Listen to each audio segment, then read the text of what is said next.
They said Africa would never rise. They said no leader had the courage to stand before the world and speak the truth that burns in the hearts of millions. For decades, African leaders walked into international halls with lowered eyes, speaking the language of compromise, fearing the weight of the powerful. But then, from the heart of Burkina Faso, a young soldier stepped forward, his voice carrying the thunder of a generation tired of chains. His name is Ibrahim Traoré, and what he has just said, no African leader dared to say before. In a hall filled with silence, his words cut through like a blade. He did not dress them in politeness. He did not hide behind diplomatic smiles. He spoke the way a warrior speaks, with fire, with defiance, with truth so sharp it made even the most powerful shift uncomfortably in their seats. We are not slaves, his voice thundered. Africa does not exist to feed your empires. Our people will no longer bow to your threats, your sanctions, your lies. The crowd was frozen, not because they had never heard criticism, but because they had never heard it said like this, with raw honesty, with no fear of consequence. Cameras zoomed in on his face, a young leader with the eyes of an old revolutionary. He was not just talking about Burkina Faso, he was talking about Africa as a whole. And in that moment, millions watching from across the continent felt the same pulse in their veins. The feeling that maybe, just maybe, Africa had finally found its fearless voice. This was not just another speech. It was a declaration, a warning, promise. Traore reminded the world that Africa is not a playground for the powerful, that the blood of their ancestors, the suffering of their people, will no longer be silenced in exchange for aid or approval. He spoke of dignity, of pride, of liberation. And every word seemed to echo far beyond the hall, into villages, cities, and homes where people whispered, "Did you hear him? Did you hear what he just said?" And that's when something changed. The narrative was no longer about a small country standing against giants. It was about a continent refusing to kneel. Traore's courage lit a fire, and the flames of that fire are spreading faster than anyone expected. The silence in that hall was not ordinary. It was the kind of silence that comes when truth collides with arrogance, when a young soldier from a land they thought too small dares to stare empires in the eye. And yet, Ibrahim Traoré did not blink. He pressed forward, every word hammering against the walls of hypocrisy. "For too long," he said, "you have treated Africa as your field, your mine, your bank. You plunder what you want, and when we protest, you call it instability. But let me tell you now, instability is not Africans demanding their freedom. Instability is your theft, your wars, your manipulation." The audacity of those words made diplomats shift in their seats. Some lowered their eyes, some scribbled on papers, pretending to be busy, but everyone was listening.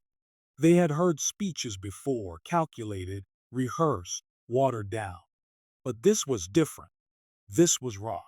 This was dangerous. Because it came not from a polished politician, but from a soldier who had tasted the dust of his own country, who had buried comrades in shallow graves, who had seen the price of foreign interference with his own eyes. And then came the words that no one expected. Traore looked straight into the cameras, knowing his people were watching. "We will not be intimidated. If you threaten us with death, then know that Africa is no longer afraid to die. If you deny us aid, know that Africa will survive on its own soil.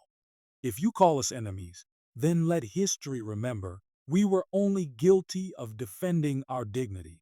Those sentences sent shockwaves.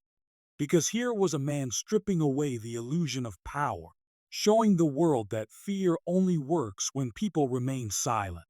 And Africa, he declared, would no longer be silent. His voice grew heavier, almost trembling, not with weakness, but with passion. He spoke of children in villages who walked miles for water, of mothers who sacrificed everything just to feed their families, of young men lured into wars created by outsiders. And then, he pointed his finger not at his people, but at those who claimed to be saviors. You all are the cause. You are the reason we bleed. And yet you dare to speak of democracy, of peace, while your hands drip with the blood of Africa. The hall erupted, not in applause, but in whispers, in discomfort, in a quiet storm of realization. Leaders who once mocked him as just another rebel now understood this voice was not going to fade. This message was too powerful to be silenced. And outside those walls, across Africa, across the diaspora, millions of hearts beat faster.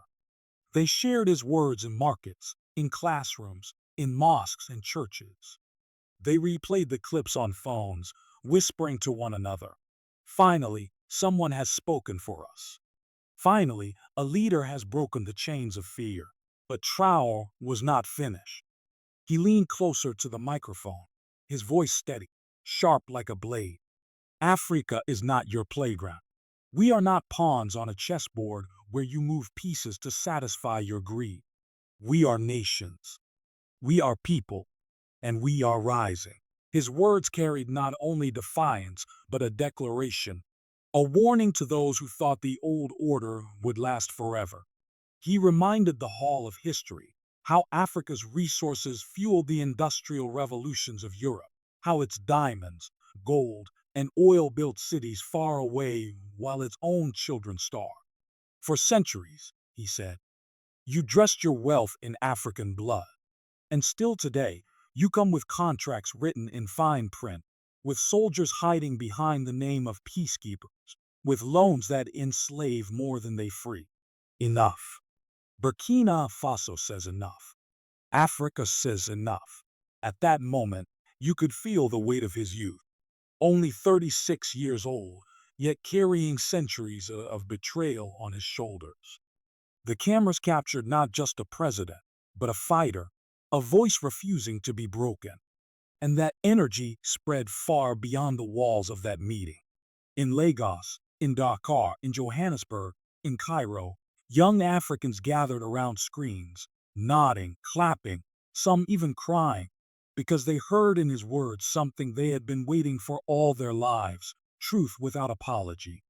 And then came the most dangerous line, the one that leaders in Paris, London, and Washington would replay again and again, searching for a way to silence him. If you come with your armies, know that you will meet not slaves, but free men. If you come with your lies, know that Africa now speaks with its own tongue. And if you come with your chains, know that this generation will shatter them before they ever touch our wrists. The hall froze. For a brief second, time itself seemed to stop. Diplomats exchanged nervous glances. Security officials whispered into radios. This was no longer just rhetoric. This was a challenge, a declaration of war against domination itself. Yet Traore did not flinch.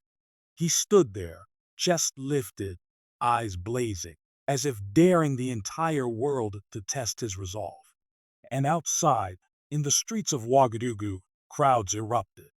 They chanted his name, lifted his portrait high, and sang songs of freedom. To them, he was not just a president, but Traore knew the price of his defiance. He knew that every word spoken here painted a target on his back. Already, intelligence agencies whispered of plots, of attempts to silence him, of pressure mounting from every direction. Yet his voice never shook. Instead, he looked directly into the cameras and said, "If my stand costs me my life, let it be so. For freedom is worth more than breath itself, and I would rather die on my feet than live on my knees." Those words hit like thunder. Some leaders shifted uncomfortably in their seats. Others tried to hide behind forced smiles. But everyone in that room knew this was history being made. Here stood a man who was not supposed to exist, a young African leader unwilling to bow, unwilling to play the game, unwilling to sell his people for power. And outside of Africa, the ripple was just as strong. In Paris, in Washington, in London, analysts scribbled notes asking the same fearful question: what if others follow him? What if Traore is not alone? Because his voice was more than his own. It was an invitation, a call to millions across the continent to stand, to question, to resist. Traore closed with a message not of hatred, but of pride.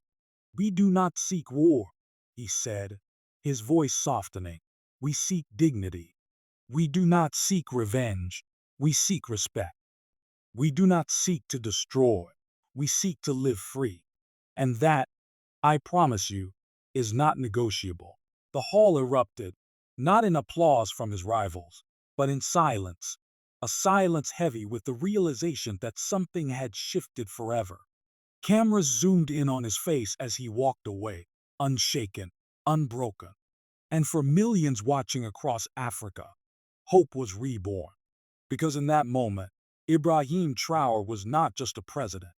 He was a symbol, a reminder that Africa is rising, that truth still has a voice, and that courage, even from one man, can echo louder than all the powers of the world combined.